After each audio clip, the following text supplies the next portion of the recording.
part of the Press Play Podcast Network. Look up in the sky. It's a bird. It's a plane. It's Superman. This is Jason J. Lewis, the voice of Superman on Justice League Action. This is Mark Wade, writer of Superman Irvine, and you're listening to the Krypton Report.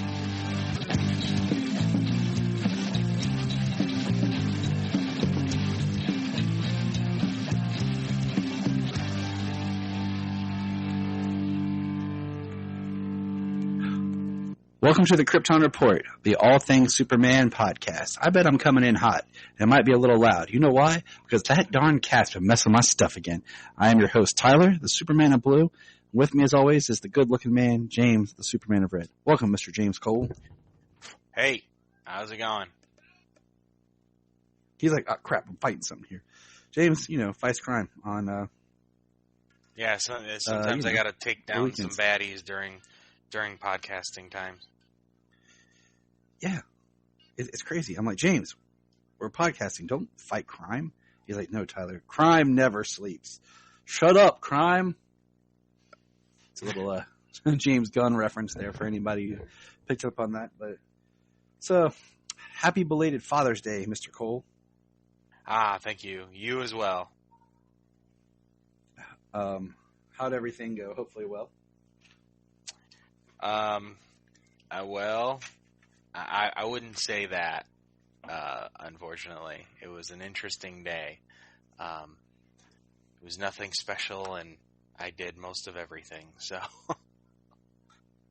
Oh, damn. What are you going to, yeah. What are you going to do?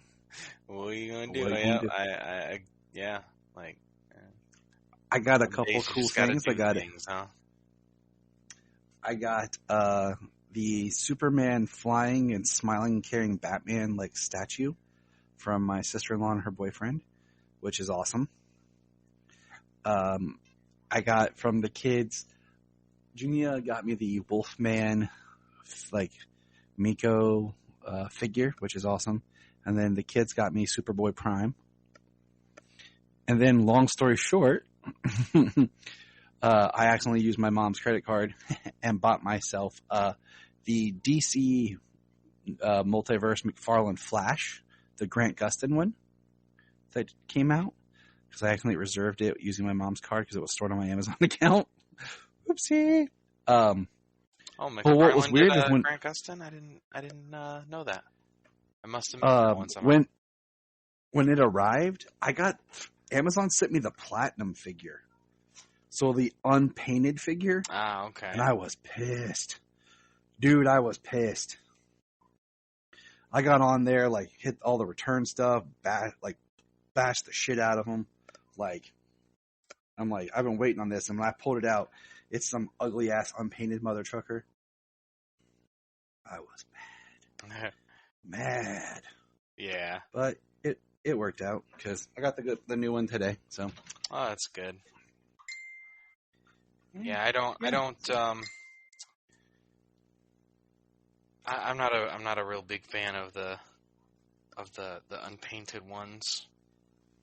If I was one of those people that had skill and I wanted to customize, especially on some of the Supermans and stuff, it would be different. But I'm not. But hey, let's talk about some news. Okay. It looks pretty good. Yeah. I'm gonna Sayla's gonna do an unboxing video of it, and then I'm gonna have Ezra running next to Grant in a cool display, I think. Cool. So, but first, make a note here. Our next news topic, we're gonna hear from Jania. So, take it away, Jania. Welcome to this news segment. I'm basically called Quick Thoughts with Jania, recorded on my phone because it's at the time to get her reaction. So sometimes it's hard to wrestle her down to get her to sit in the chair to actually record. That's true. So here's my quick thought for Jania. So Todd Phillips announced that he has the script done for Joker 2. And the subtitle is a French word meaning madness shared. And the idea is a delusion shared by two. And now it's looking at the rumor / talk is that Warner Bros. Looking at having Harley Quinn in the film played by Lady Gaga. Thoughts? Intriguing. Weird.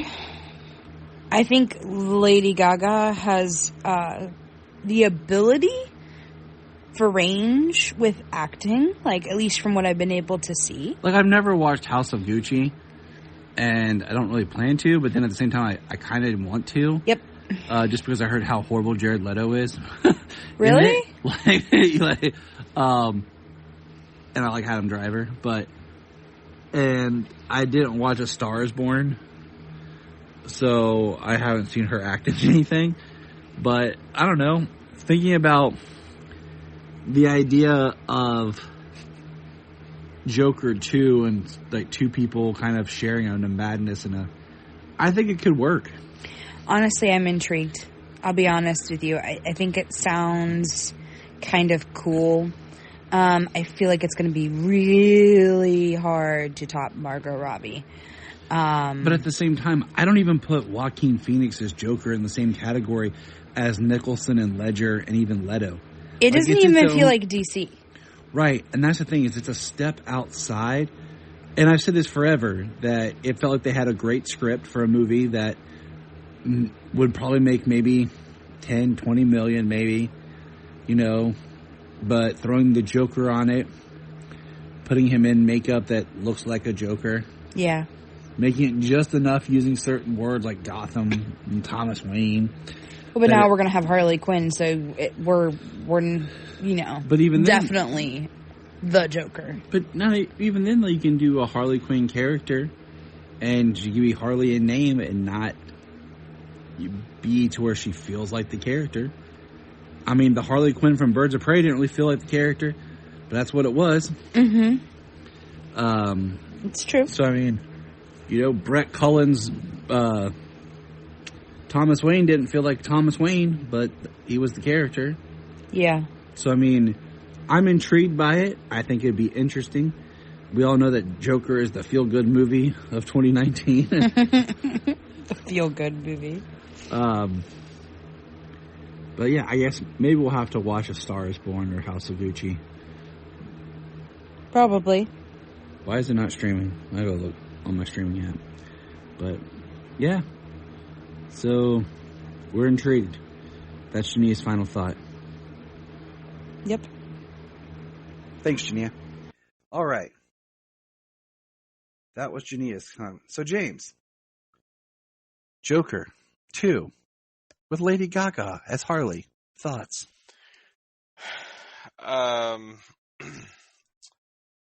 It's so, like I've said before, I like the first one. It was a very well made, well done movie. It was really good, but it wasn't a good movie. It's not a feel good movie.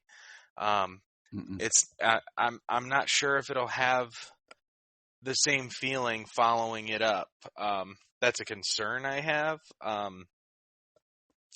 think the idea that I've seen floating around about it being a musical would be kind of interesting. Yeah, I'm gonna let you talk and then I'll talk. I mean, I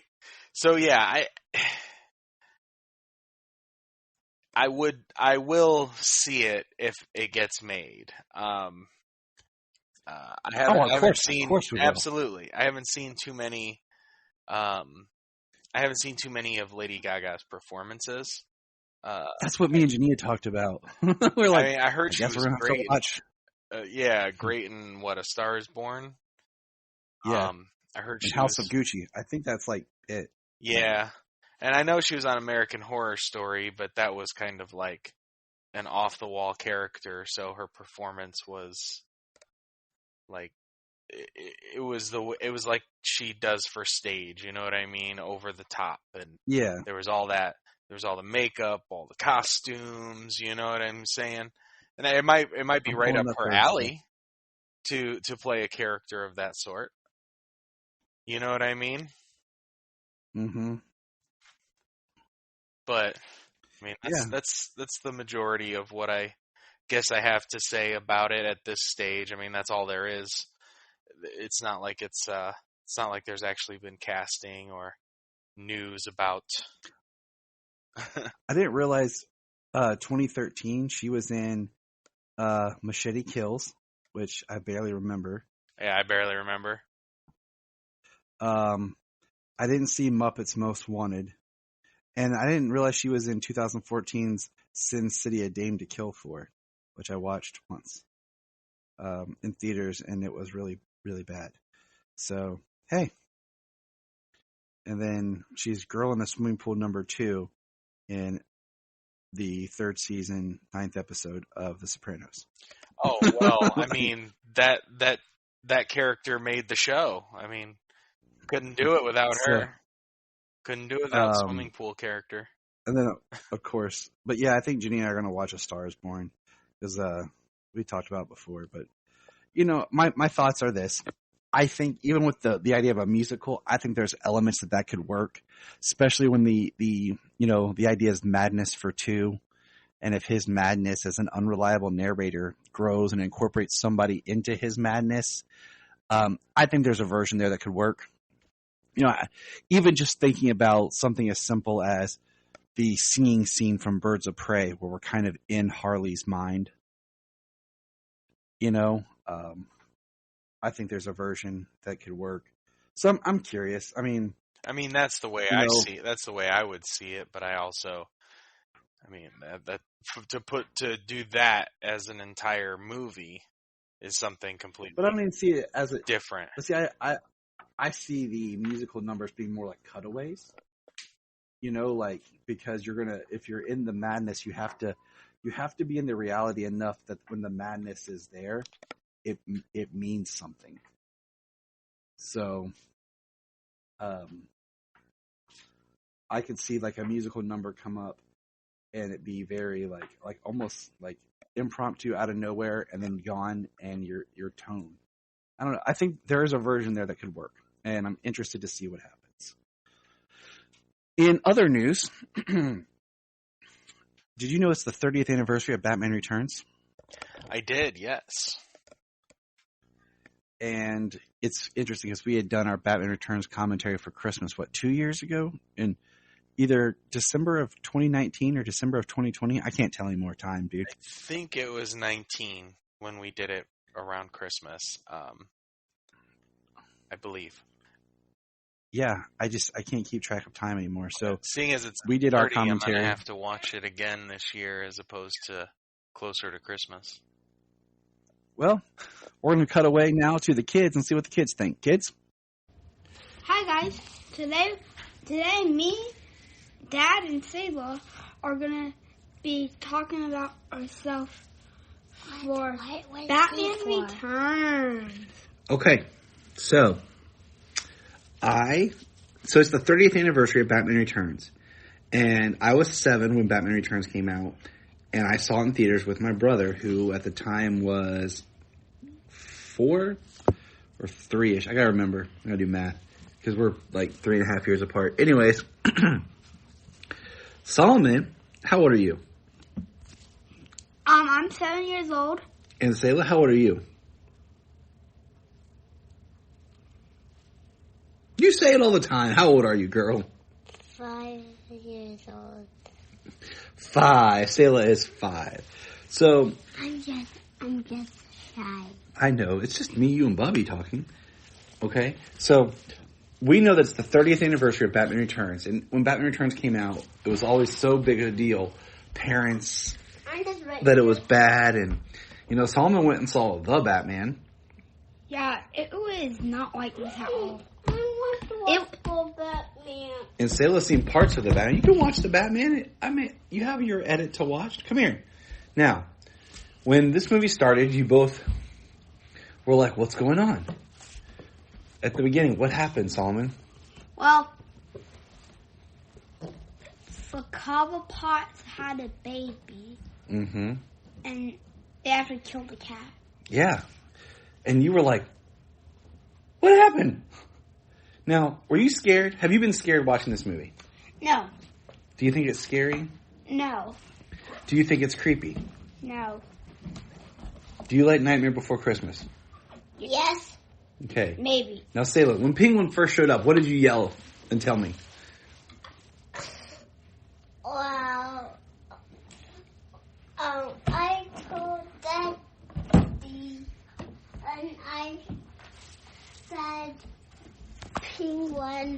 I tell Daddy, he doesn't look creepy at all. He doesn't look creepy at all. No. Just his eyes, though. His eyes? And I said, ew. Yeah. And if you watch it, he was like spitting black goo like out of his mouth. He's like, yeah, and also Catwoman had blood under her head for. Yeah. Yeah. That, for a second, I thought Batman was Ian Malcolm from Jurassic World. I mean, Jurassic Park, not Jurassic But he's World. Falcon from Spider-Man, huh? Yeah. Or not Falcon, Vulture. I know. Horrible dad. But do you think... There is Falcon. But do you think the movie's scary? No. Do you think it's a little creepy at parts? Hello, guys. My name is Paula. So, all right. Paula. For Batman Returns, what do you... Final thoughts, Solomon? I think, it's good for 7-year-olds. What do you think, Selah? For a 5-year-old? Well, for a 5-year-old, it only can stop at grown-ups and, like, big kids like me and Bubby. It only stops at 5 for a grown-up kid. Mm. And 7, so it's good for me. You can maybe watch it if you're 6, probably. Yeah. But 5, All right, so that's our quick comment from today's kids who have been jaded and desensitized to violence and creepiness. My name is Unicorn! Thank you. Thanks, kids. Allura likes it. I had the kids watch it today, and I got a little comment that you'll hear in the episode from them because, you know, the whole controversy of kids thinking it's scary or whatever, or as that one dude said, that's an attack on kids. Where's that guy doing now? He's at home washing his tights or crying as he watched The Batman. He's like, this is an attack on being an adult. Anyways, moving on. We got some voice casting for the Legion of Zoom. That's right. The evils that are coming to Batwheels. So yeah, Allura's So that was excited cool. for Batwheels. How could you not be excited for Batwheels? Right. You have Joker, Harley Quinn, the Penguin, Riddler, and their designs look cool. They have them, and then they have their vehicles. I'm on board. I love that the Penguin's vehicle is Ducky. Yeah, Speaking of Batman Returns.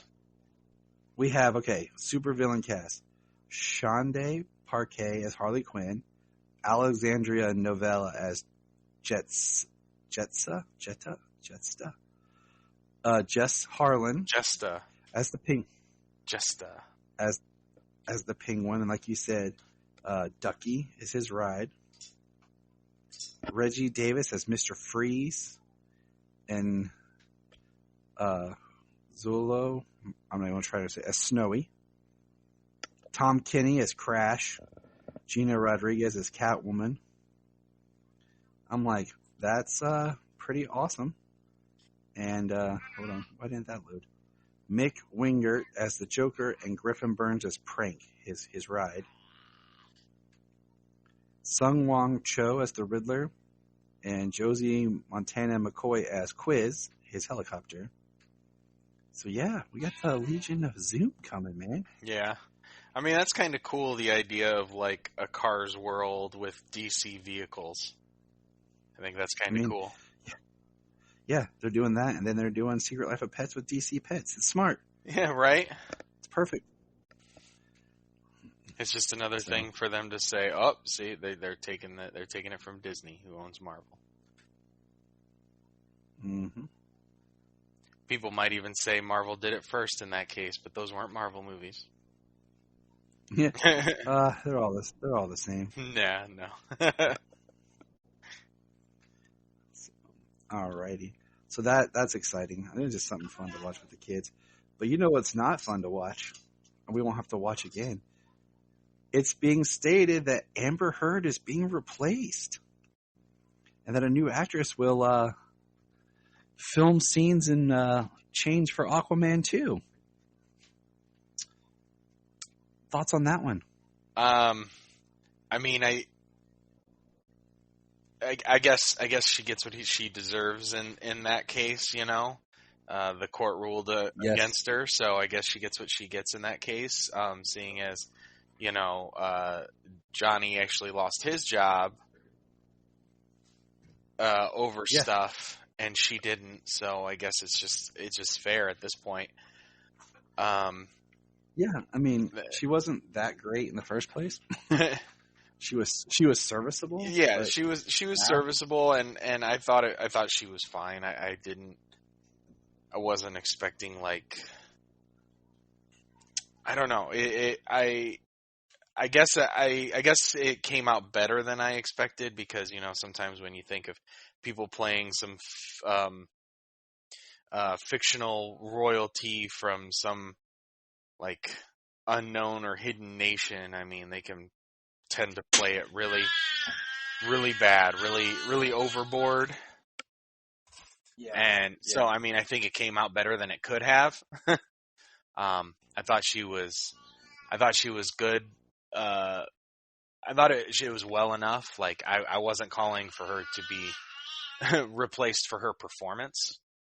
So it's, you know, that's another story as to why she would be replaced. But it'll be interesting to see who they get to replace her.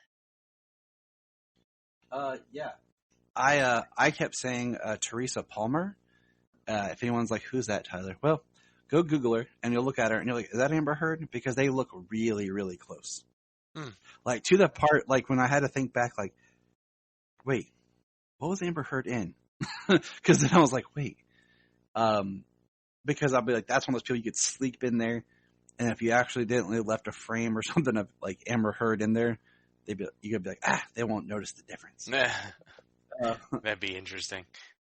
But I am curious to see who they'll actually get. Yeah, I guess when it comes down to it, I mean, it's who are they going to actually get to fill in, to reshoot those scenes? I mean, I still think you need Mira in Aquaman. Oh, you can't do, because I mean, Mira and Arthur's relationship is one of the tent poles of the whole, like, story. Like, yeah, I mean, I think he would have his own side, but I think, like, if she was missing, it would be noticeable. Or you would definitely notice. Like, she should be there at some point, even if it was a smaller role. Yep. So you just kind of gotta tweak it. But man, you know who's joining up with their career shift like Amber Heard?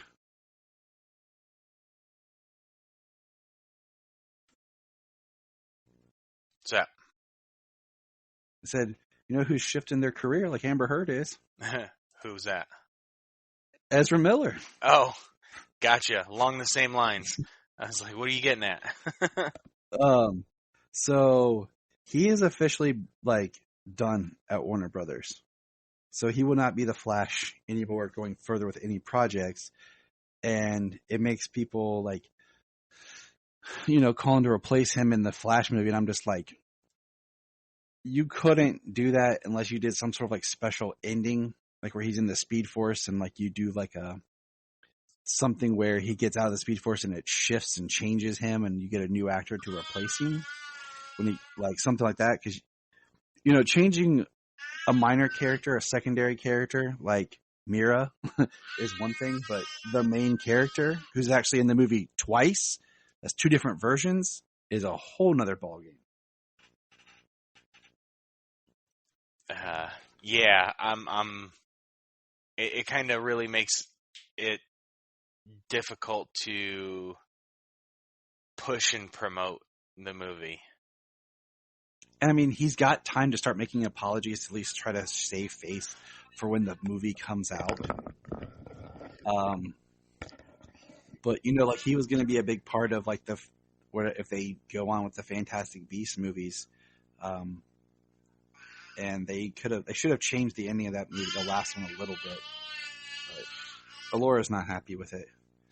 I'm sorry, Alora. Yeah. We don't make the decisions. I mean, there's been a lot of there was a lot of talk. There was a lot of things that were being said, like when the first stuff had come out, and then it kind of had pulled back. Like the first thing that happened overseas or whatever, like.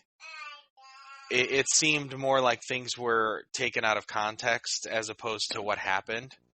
So that never became an issue. It certainly didn't become a legal issue.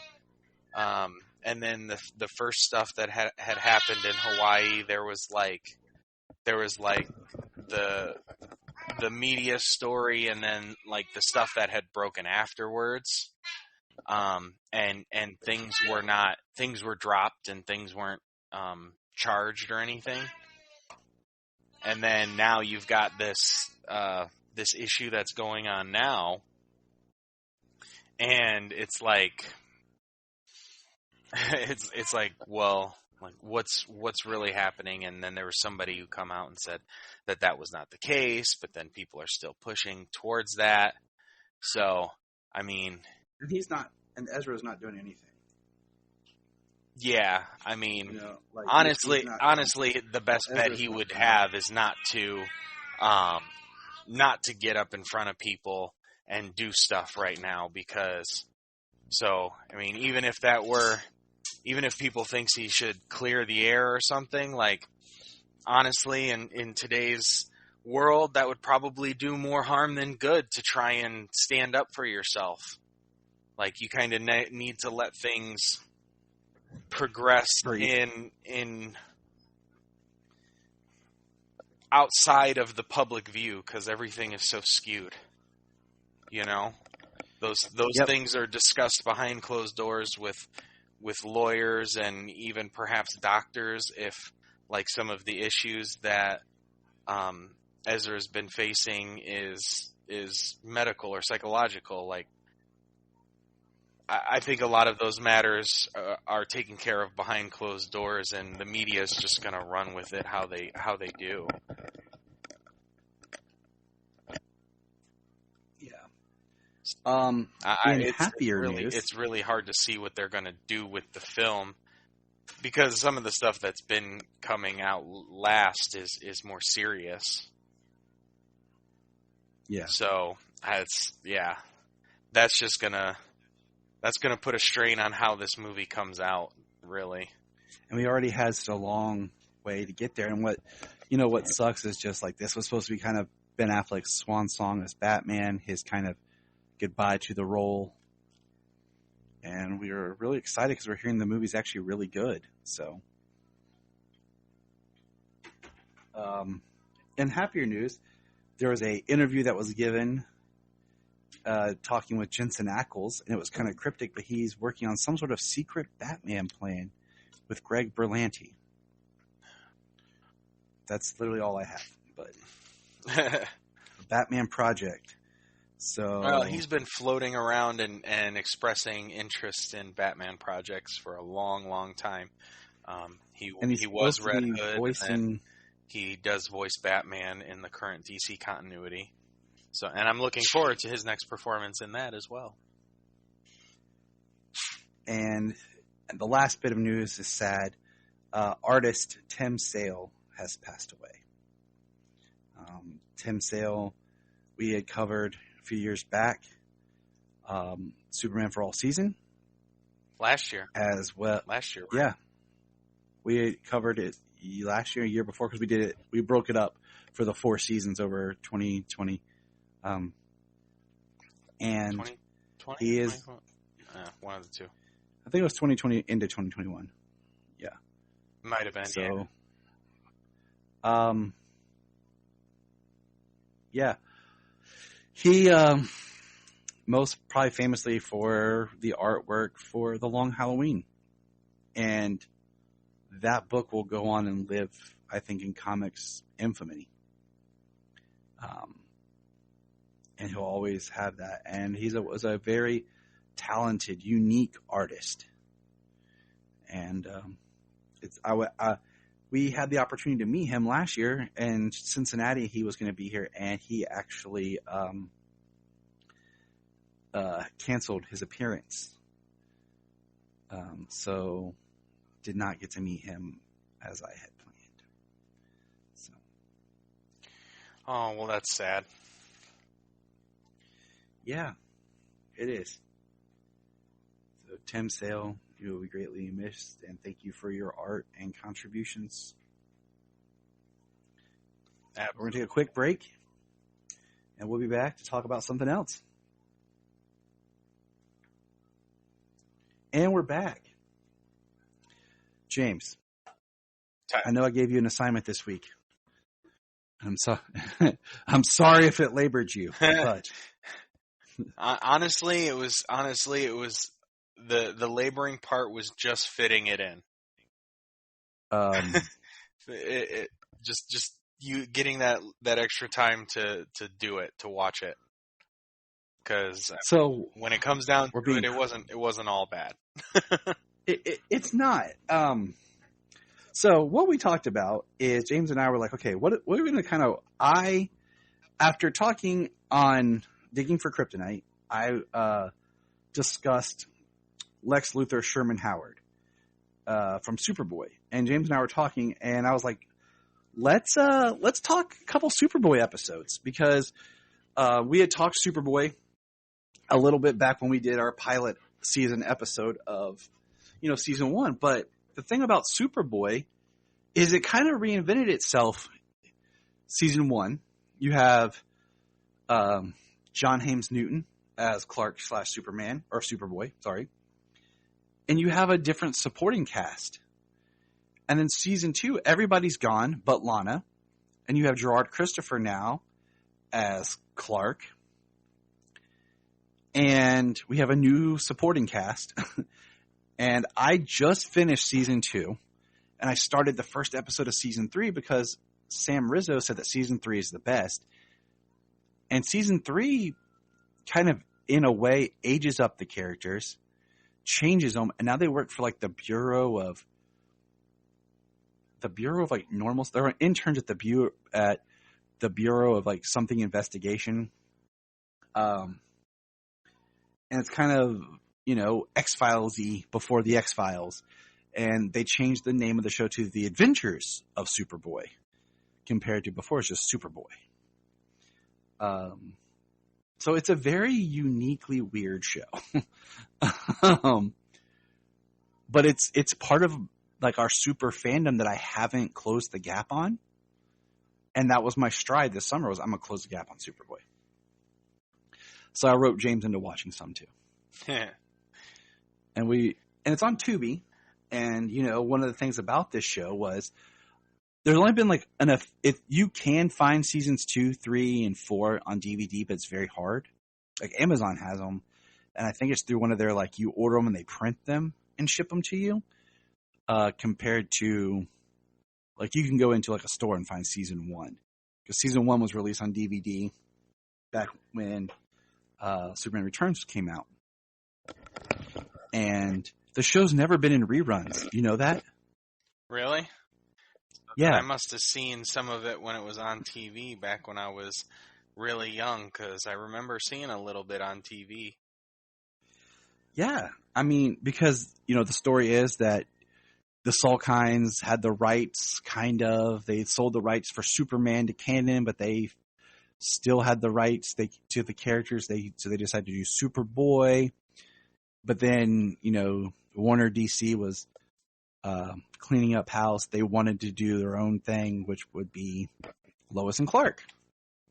And so basically they had a rights in their contract that they could at any time nullify the rights from the Salkinds, and they enforced that clause. Superboy did 100 episodes, which is interesting because they did more episodes than Lois and Clark. And did you know that Gerard Christopher was the number 1 choice to be Clark and was going to be cast in Lois and Clark till they actually looked at his resume and saw that he was Superboy and then nullified it? Oh, wow. Like that's too much crossover. Can't play Superman when you were Superboy.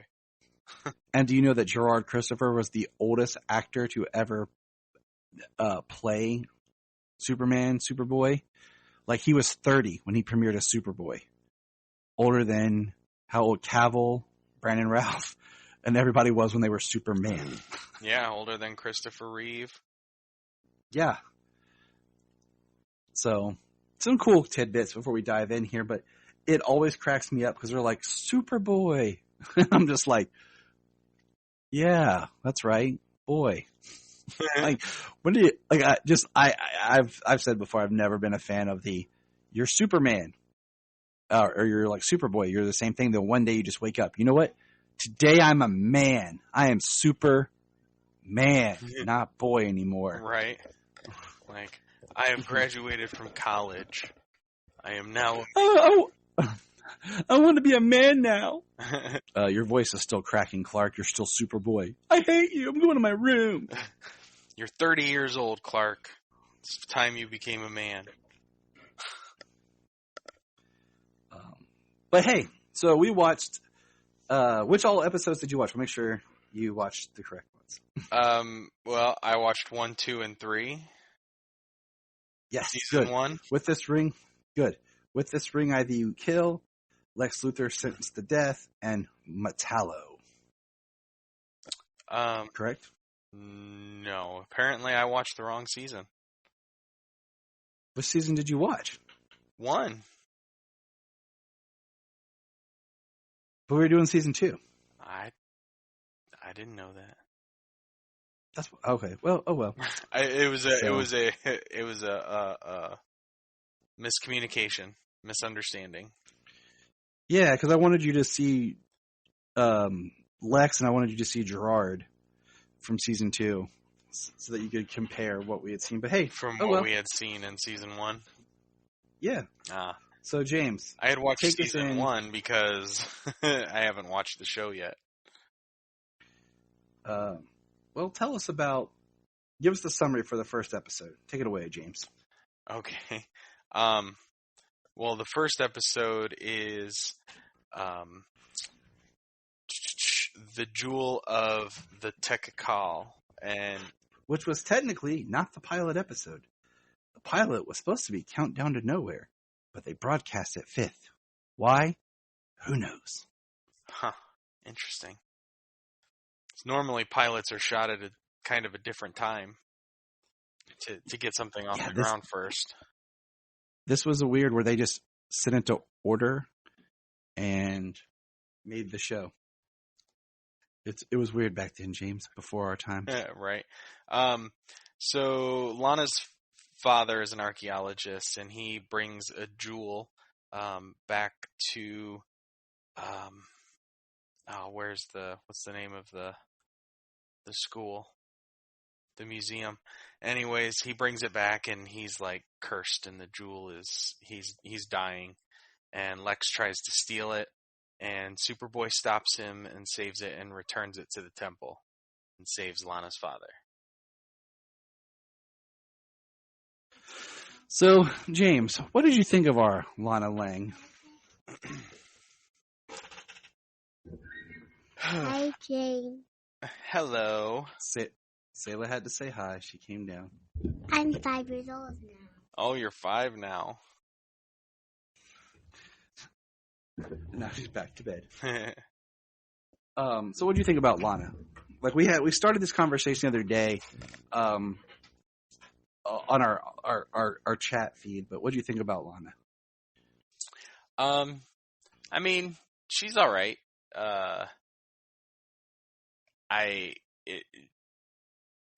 They call it Superboy. They're all grown up, but they're all like in college and have jobs and stuff.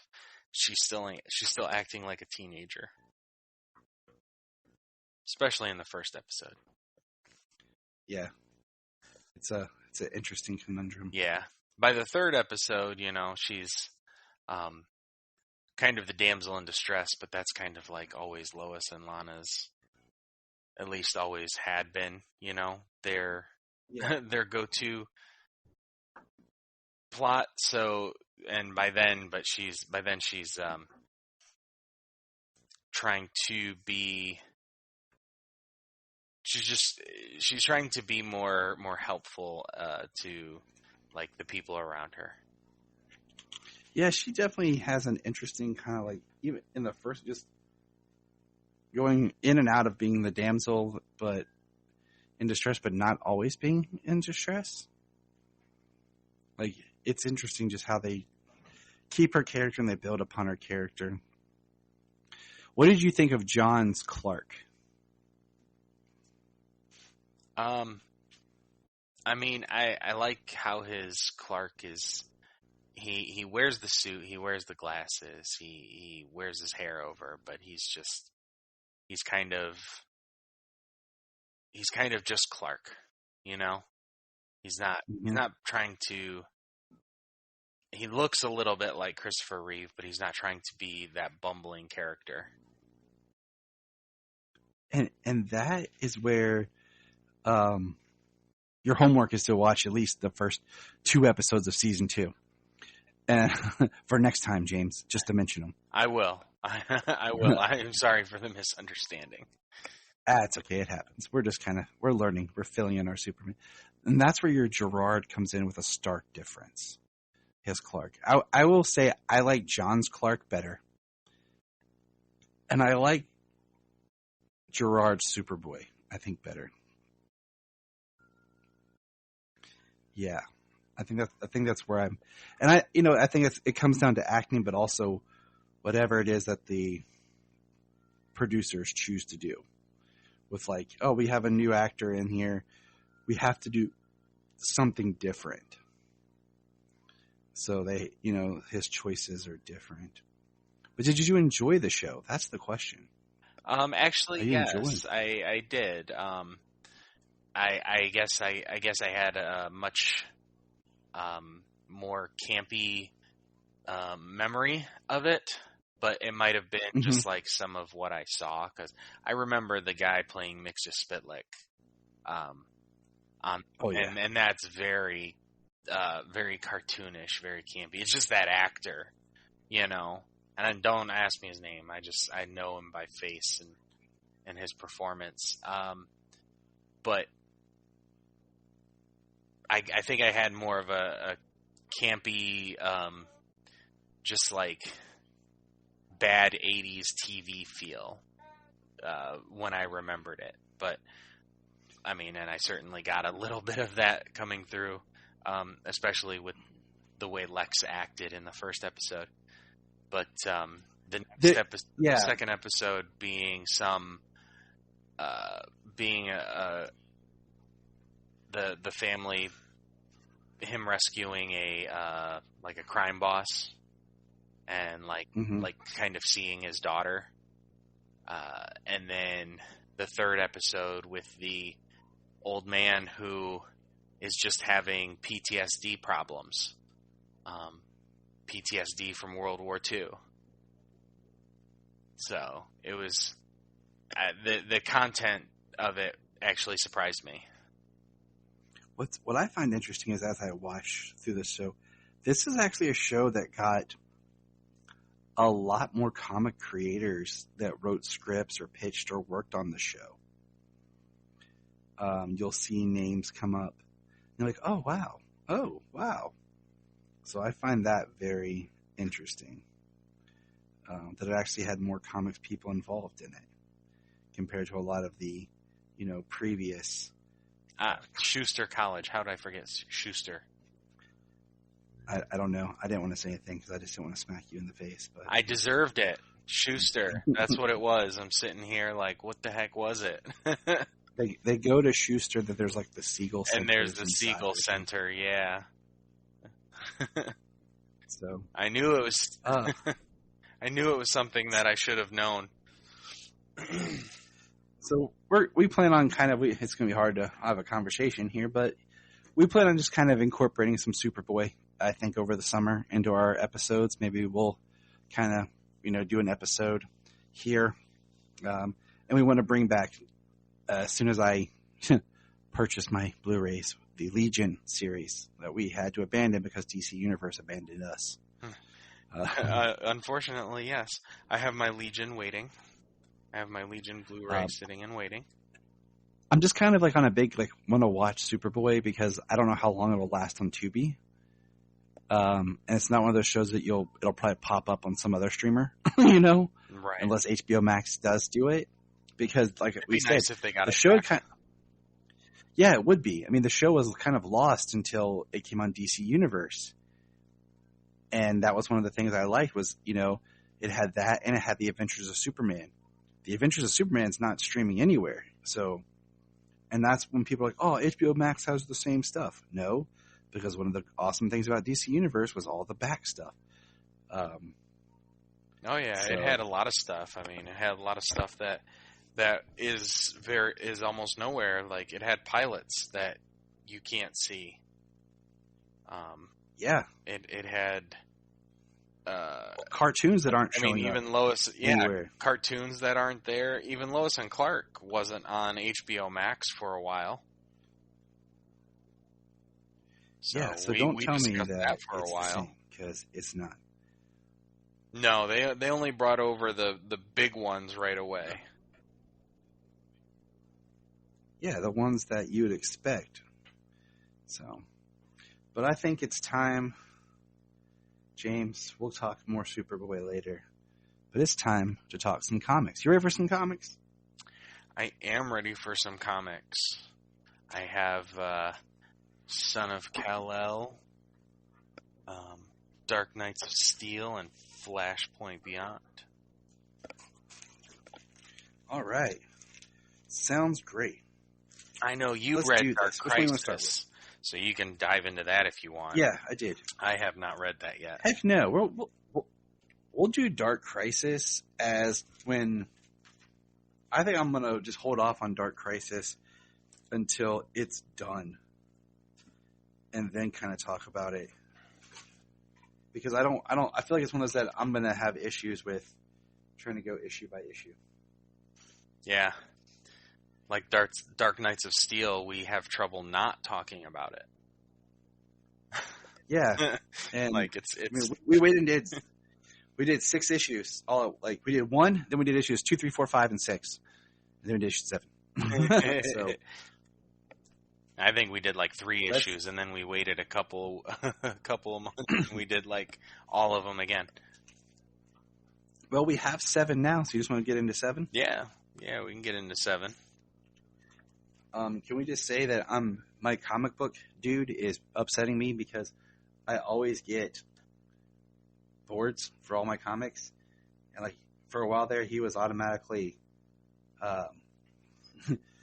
giving them to me when he'd already be there, and now I have to remind him, and sometimes he'll ring me up and they're not in there, and I'm just like, dude, seriously, why put it in a bag if I'm not getting a board? Right.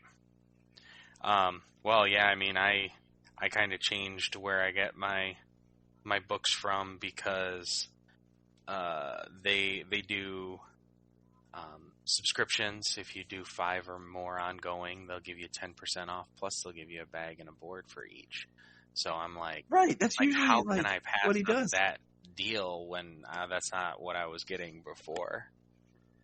I know, man. He's just slacking and it's pissing me off. So, enough about me. Let's talk about Dark Knights of Steel that has an awesome cover of Batman riding a dragon. Who we find out later on in the issue is actually Beast Boy, because he turns into a dragon. Beast Boy. So, spoiler alert. On the way. Of a book we're going to spoil. Yeah, let's spoil the crap out of this thing. Let's go. It's kind of cool. Open up, and we've got Lara, Cal, and Zala, right? Zala. Yeah. Flying as if they're going to fight, and their eyes start glowing red, and then they look demonic, and they start burning down. They start burning down a village or a kingdom. You see Zala killing Wonder Woman and the horse. Batman fighting Lara calling him a bastard. That I'm their sure he's been world is called that a theirs to rule. And he says, "Please, brother." And he says, They say there will be no challengers, and they all three incinerate Batman. But wait, it's just a nightmare. Yeah, that's an epic, intense nightmare. Right? Bruce wakes up in the Kent's bed. They're the ones who found him in the field and took him in at the end of last issue. Dude, I love the Kents. Yeah, Jonathan and Martha. Like, the only thing that bums me out is like that they're not interacting with Superman, but right. I love it. But I kind of like how they are very much the same characters. You know, they're taking in all of these strays, and they are still teaching their morals, their life code, their everything that Superman believes in. They're still teaching those to everybody who they come into contact with, which is great. So it's very true to their characters. Got a dog talking to Bruce, and then we get the hooded figure, and we've got Beast Boy and Raven. Raven's awesome. Over to the Kingdom of Storms. Ra's al Ghul has returned the prince to life, saying he can never be seen. He can't go back to the court. Too many people saw his body. John says you cannot be prince again, but you can still do good. The elves killed your father, and I can help you bring them down. They made a deal for the children, Mm-hmm. and Roz says that it's no concern what he wants with the children. The Titans will be mine now. Yeah, I don't trust him. Yeah, I'm kind of curious as what connection John has to the Titans if he can barter with them. That was kind of my curiosity when that deal was struck.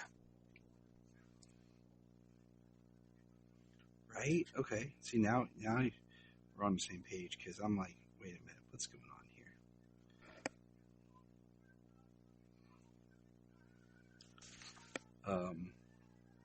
I do like that we have them coming for the Titans, and Batman he's going to go out there and fight for them, and they're like, you literally were the one trying to kill us before, and now all of a sudden you're on our side. Yeah. Well, he does. He says that I've never killed. So you've only violently beaten, kidnapped, and imprisoned innocent people. How virtuous. It's kind of cool we meet the Titans here. We got Beast Boy, Raven, Starfire, and Victor. Kind of curious as to Victor's yeah, so I was here. like, is he just like a blacksmith cyborg? Yeah, that's kind of what I'm curious. Is that how it goes? I don't see him having computers, or what his eye is for. It looks like it's strapped to his head as opposed to a cybernetic implant. Right. So I'm just kind of like, okay. I don't know. I'm intrigued. Yeah. Starfires. I found this boy sneaking around outside. Richard, Bruce. It's okay, Corey. You can put him down. So he's there looking for Bruce. He calls them demons. They're not demons, Richard. And it's funny, Raven, I'm sorry. I owe you my life. She says an ass. I was going to say ungrateful, but yes, I was an ass. It's kind of funny though, because Raven is actually the demon among the group. At least half demon. Yes, it's hilarious. Right. And I'm sure that'll come into play soon. Oh yeah, I bet. And then Bruce notices people outside, and it's Roz and Talia are outside. Batman puts his armor on, so do Jonathan and Martha. Of course they do, because they're awesome. We weren't always farmers, son. We once fought in your parents' army. Then we found the first child who needed us, and we decided aiding what we loved was better than fighting what someone else hated. I really like that line delivered by Martha. I do too. Yeah, I think it's this version of the Kents is still very much the Kents. Yeah, absolutely. The League of Shades, as they call it, which is interesting. It's a different name. Yeah.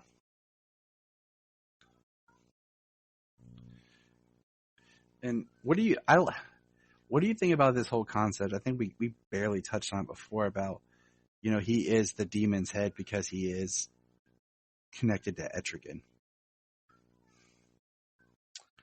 Right. I mean, that's certainly a very dangerous combination. Etrigan is a Superman level magical character, and Roz is like, he's very intelligent and very unyielding and uncompromising. It's very dangerous. Yeah. I mean, that's how I feel. So what do you think about that? I mean, that's how I feel about that. I mean, he's extremely dangerous. I mean, that's all I got would to be, say yeah, about that. That would be a force to be reckoned with. Like if they actually brought that into a modern story, into the continuity, like, I think that could be a very dangerous threat for. I mean, that would bring together like a Justice League and the Justice League Dark. It would be a very, very dangerous thing. Yeah, I agree. And then we have, Etrigan arise, and Batman uses his heat vision, which is a line that I never thought I would say. Batman uses his heat vision. Uh-huh. I like here where Beast Boy turns into the dragon. He says, "Thank you, Beast Boy, but I don't think assassins and a demon are going to be too troubled by a dog." He says, "Sure, but I can turn into any animal I've ever seen, and believe me, I've seen some." And that's an expletive. I seen some expletive adult word. Yeah, right. Yeah, we try to keep it clean, people.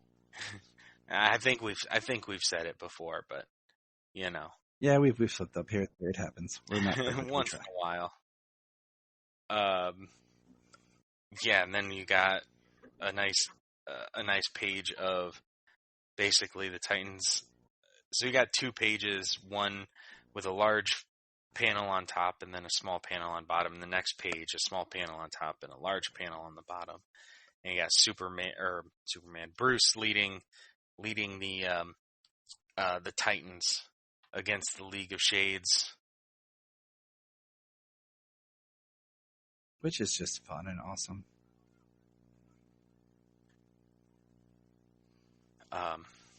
Yeah, he turns and he tells Talia to take the demon and your father inside him and do not return. And she warns him that he can't watch over the children while he's fighting a war. And here we find out that it says, "We've received a message from the Robins in the Amazonian court." She says Hippolyta's ships are already sailing for our kingdom. So the war is basically getting ready to go. People are marching on each other.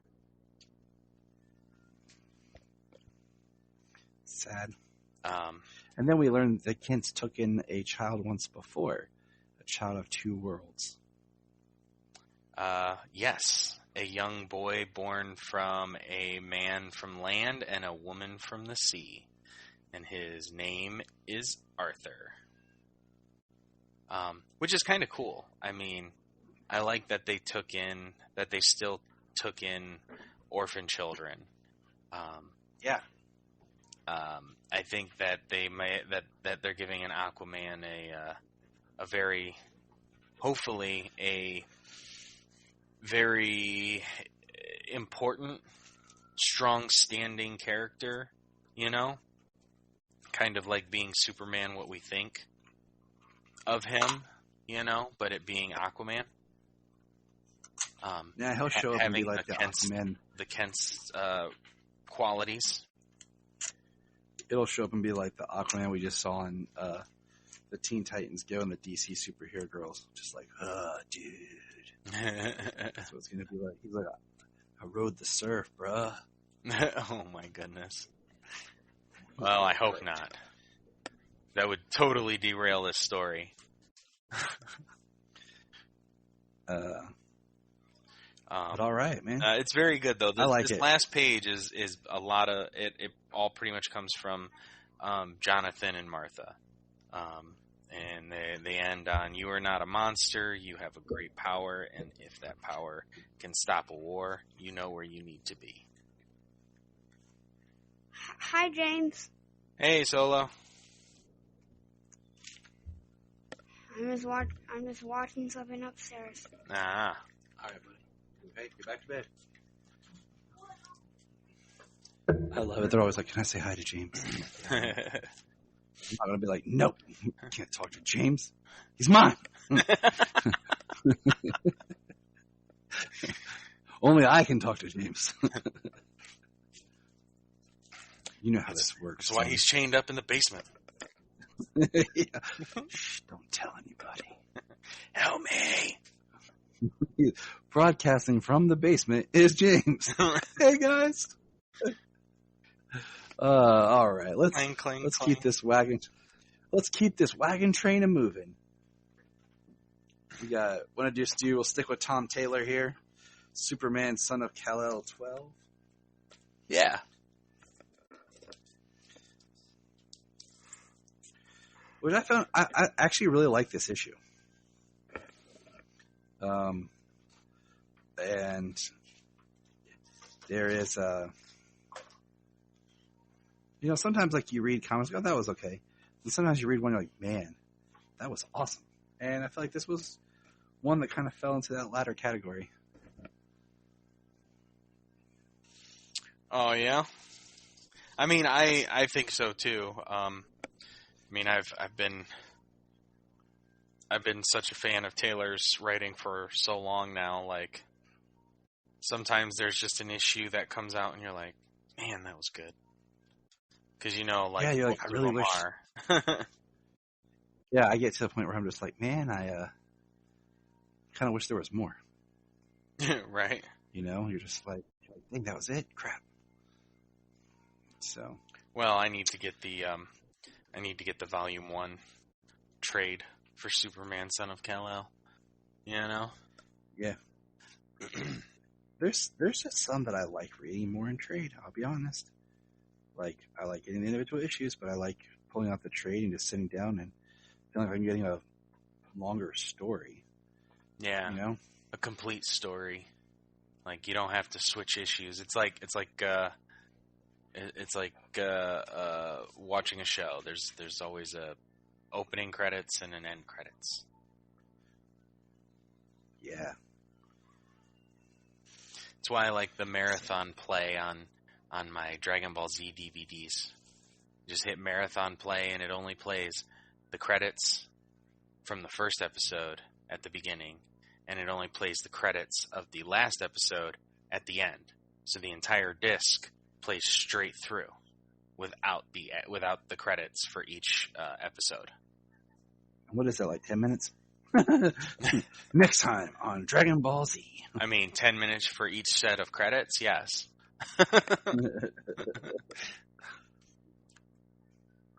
But we open up That's awesome. the beginning of this issue where Lachlan Shrapnel, the guy who was the fire being.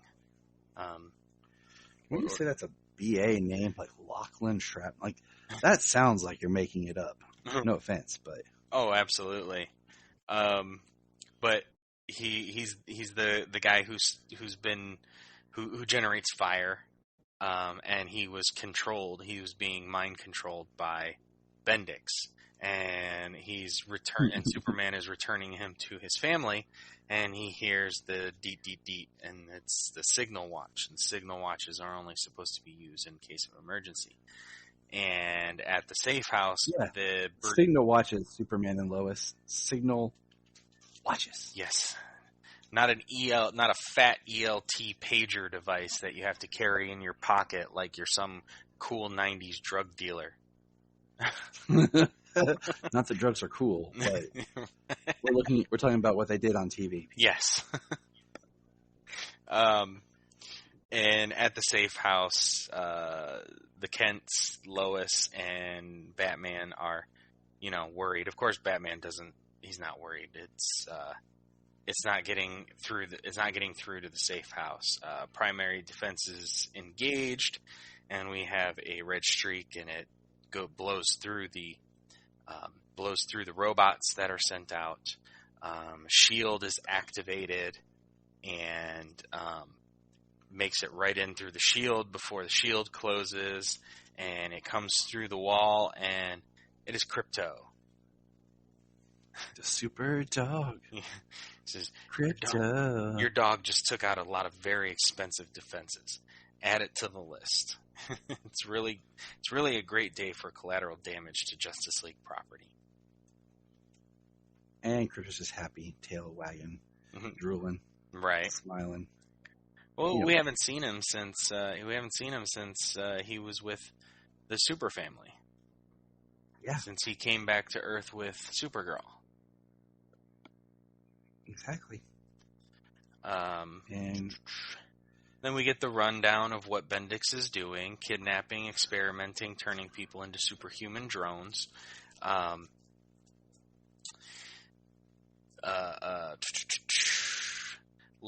They say Lex is working with Bendix. Lex won't willingly give up any information. They will have to break in, which would be difficult, but not impossible. And John says, what if we don't have to break in? What if we have someone who can just walk through the door? And it's Dick Grayson.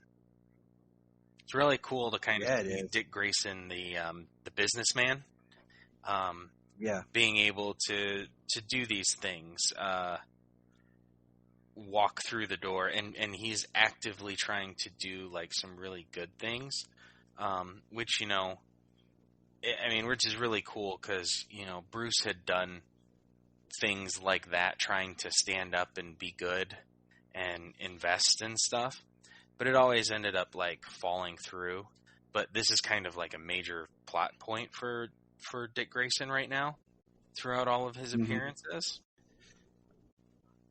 Yes, it is. So it's really cool to see him being, instead of being Nightwing, Dick being the face of this thing, the Alfred Pennyworth Foundation, using to help improve cities' infrastructures for to cut down on crime and to help and benefit more people.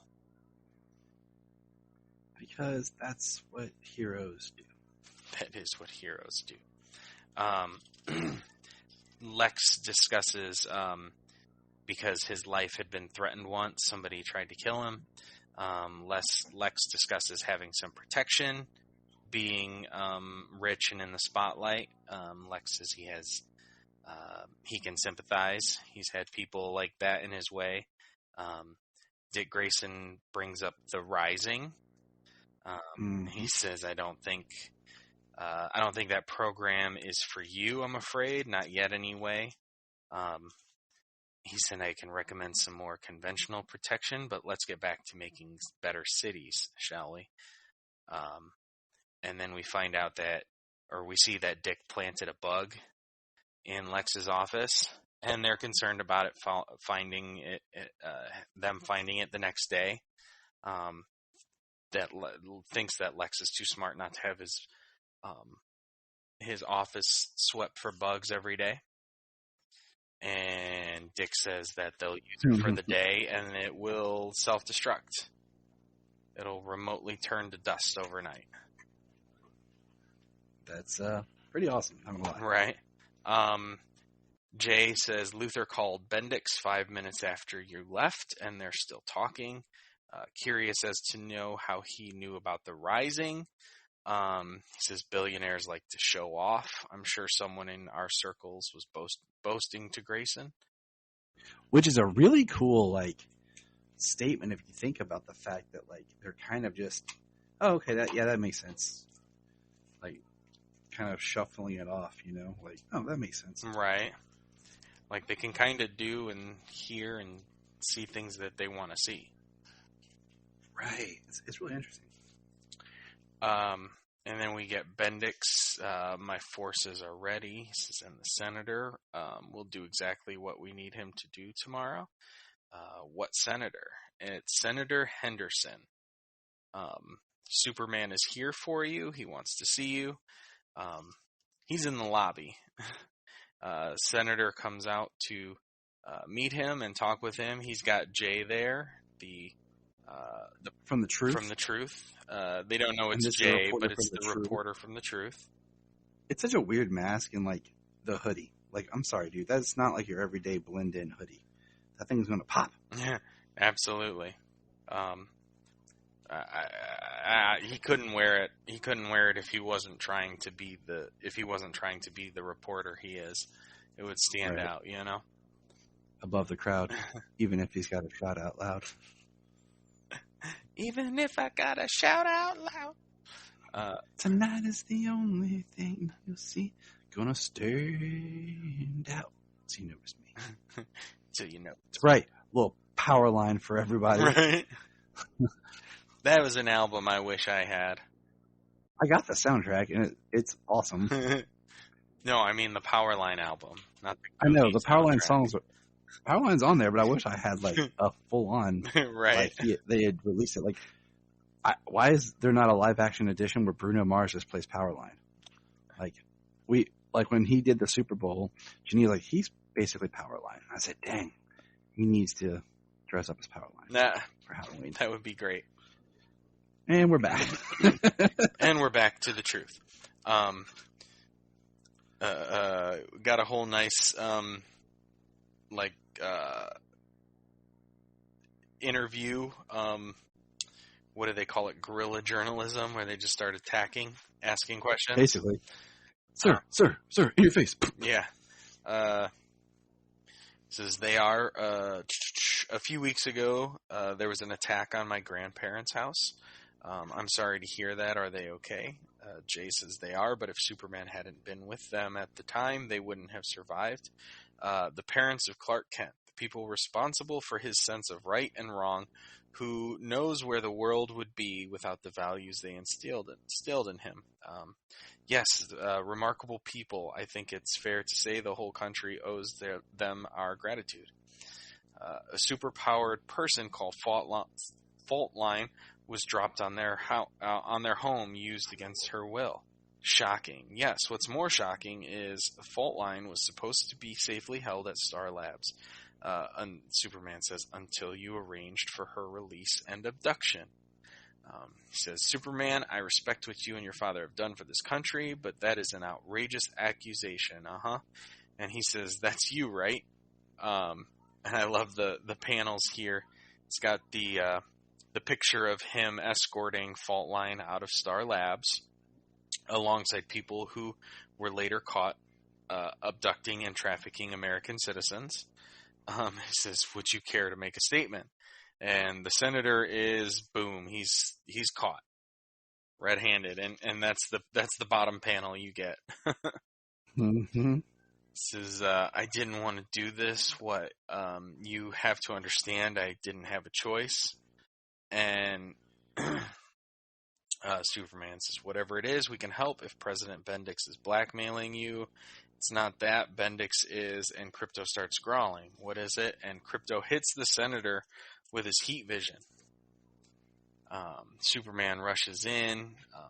Is he dead? Something's wrong. He says, yeah, I think your dog just killed a U.S. senator. No, there's something moving inside, like the senator, and the senator turns into this big tentacled monster. He's one of Bendix's drones. He's freaky. Yeah, we get this kind of fight going on, and a talk between Superman and Bendix, and Krypto. Krypto's involved here. He's biting and heat visioning off tentacles. And then Jay, he climbs into Bendix, or into the senator, into the monster, and for some reason takes off his hoodie and mask, even though he walked through into the monster with them on. Right. And then he enters into the brain, and he comes out holding the device. There's more than one way to defeat a giant tentacle senator. One controlling device snatched from his brain. And Superman says, Jay, your mask. And he's like, ah, crap. And that's the end of the issue. Yeah. Like, that was the only thing I had an issue with. I was like, that's kind of lame. He took off the mask, and then he exited without it. It's not like, there was something where inside something happened that he was like, oh, crap. And, he left his mask, or he couldn't face through his mask, or with his mask. Right. Like, the mask came off of him when he went through, but he took off the mask after he entered inside of the creature. And then our last book for this week is, and like I said, we're going to do Dark Crisis later. We'll do it all at once. Is Flashpoint Beyond. Number 2. Which is weird because I was sitting there thinking, when does the next book come out? And then it did. Mm-mm. The Clockwork Killer, Chapter 2, Gilda the Good Witch. Yes, this book was sweet, but dang. Sometimes I'm just like, dang. What's going on? Yeah. There's still very much a mystery going on here. They haven't revealed anything yet, I don't think, significant as to give away the ending of the story or even who the big bad is. I just want to point out real fast here. This is a regular 22-page comic book. And when you open it, it says Jeff Johns, Tim Sheridan, and Jeremy Adams, writers. 2 people credited as the artist for pages 21 and 22. So they're splitting up the duties. And I'm just like, the part that intrigued me about this book was just Jeff Johns being back to writing comics. Because, no matter what you think about the dude can write comics. So it's just one of those dang, dude. There's, you got so many writers on this thing. But just wanted to throw that out there. Okay. Continue, James. Thomas is still investigating as to why a lot of these people are being killed. So more people are being killed who were heroes in Bruce's timeline. Whereas in Thomas's timeline, in the Flashpoint world, a lot of people, things had changed and a lot of people didn't get their abilities. So he's looking into a lot of that.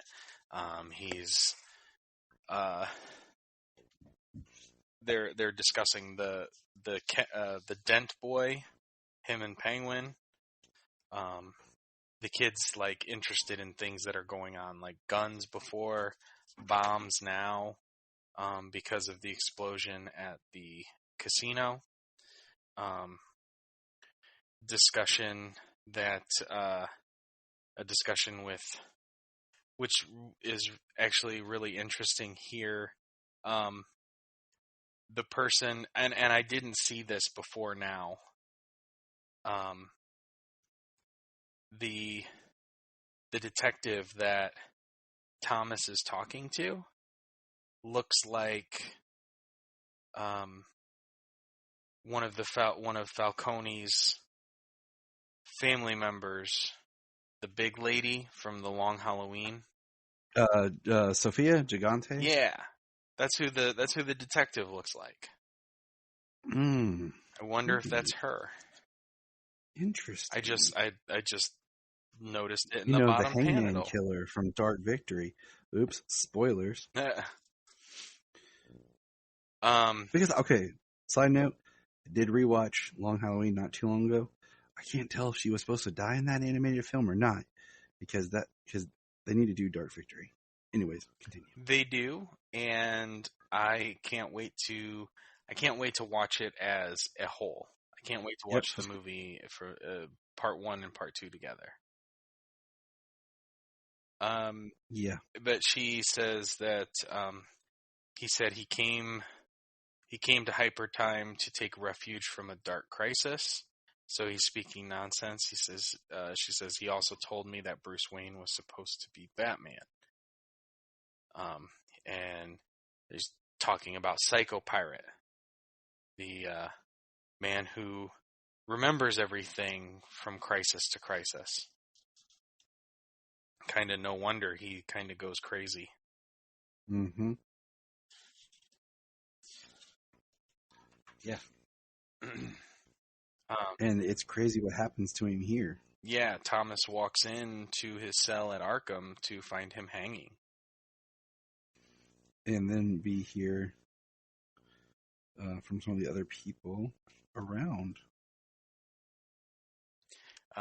He has something on his wall, says, "I don't think I'm the real Roger Hayden."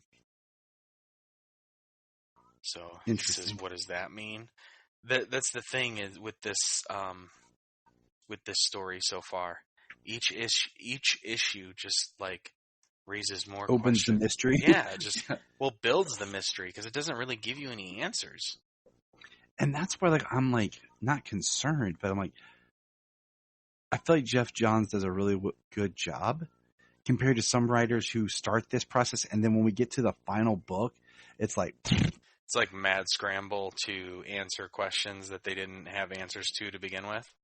It's just like the payoff either is just like a bunch of splash pages and no real great conclusion of definitiveness, and we're just like, oh, okay. So that's where we're going with. So Thomas comes upon Mrs. Dent's cell. She says, "I can't believe Harvey never saw it. You're Dr. Thomas Wayne."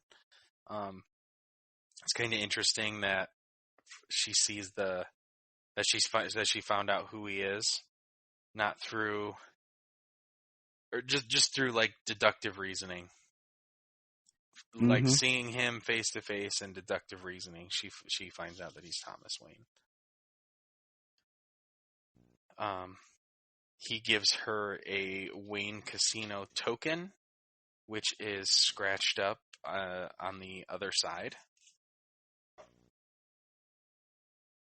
Interesting, right? Yeah. Kind of getting a Two-Face foreshadow here of Mrs. Dent. Which was pretty cool.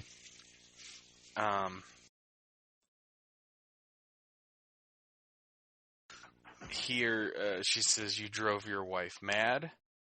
And I'm guessing this is supposed to be Martha that he's kind of picturing. Yeah. Because remember, Martha was the Joker. Yeah, Martha's the Joker.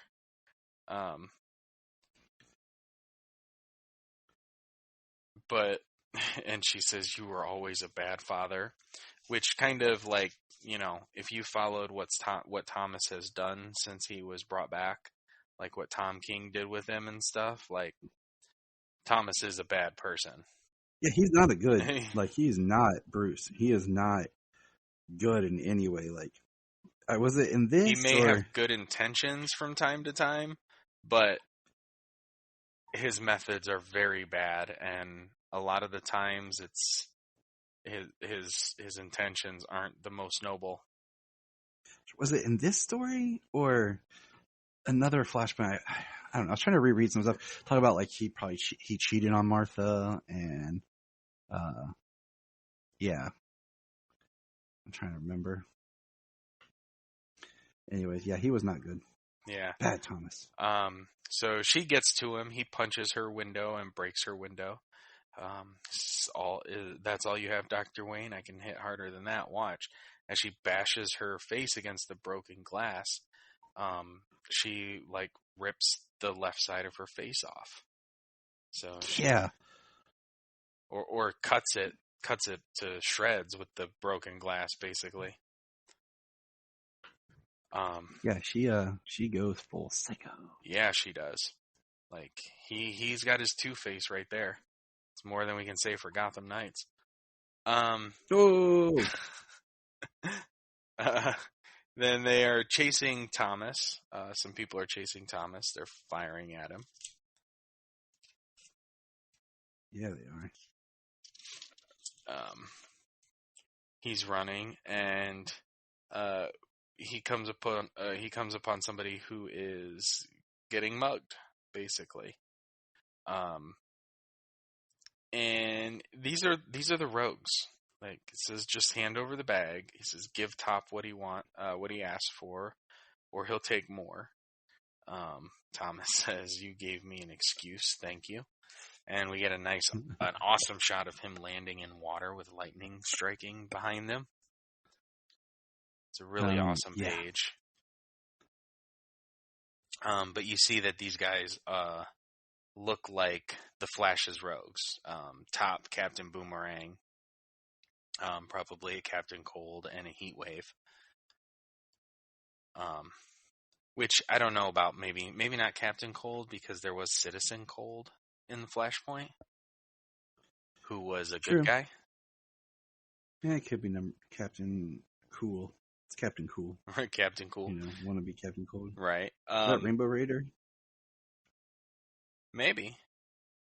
Because the jacket looks like it has rainbow colors. Yeah, like shoulder pads or something.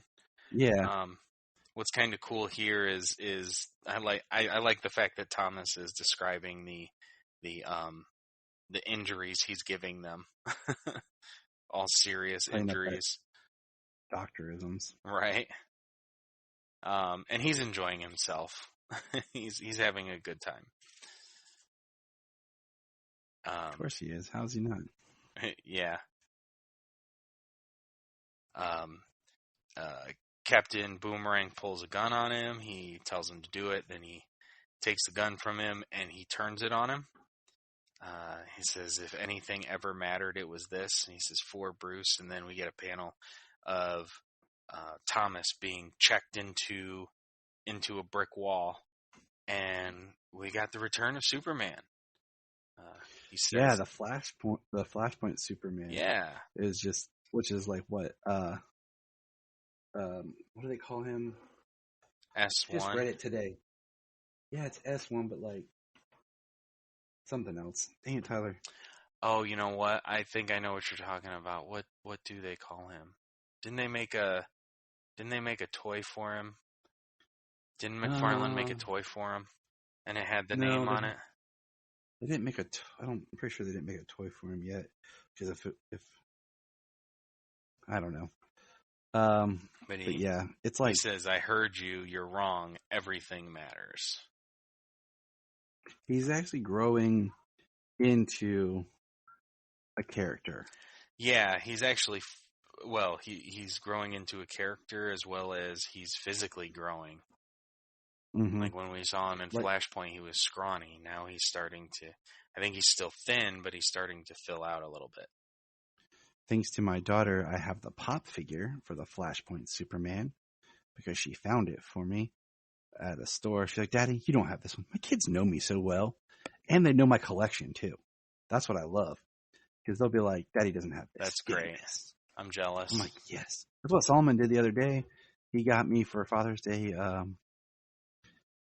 Jeff Johns, Gary Frank's Brainiac, Superman Brainiac. Ah, yeah.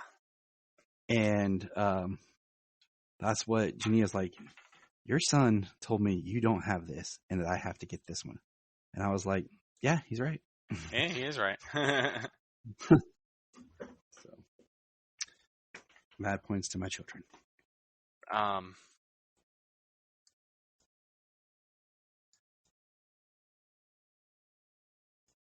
Sorry, tangent. Yeah. Superman. And then at the end, we have Davy Crockett and Bruce talking again. Yes, Davy they're Crockett discussing kid. the snow globe. The Davy Crockett kid that we have no idea who he is.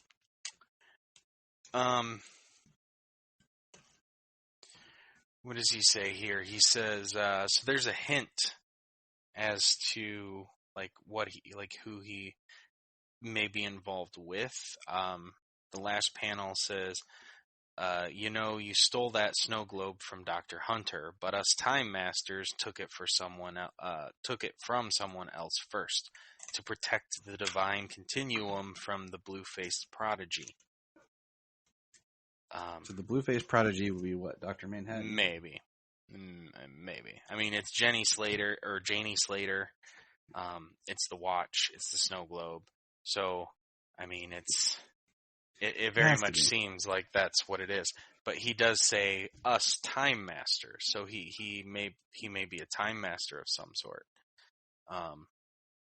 He says, I don't care.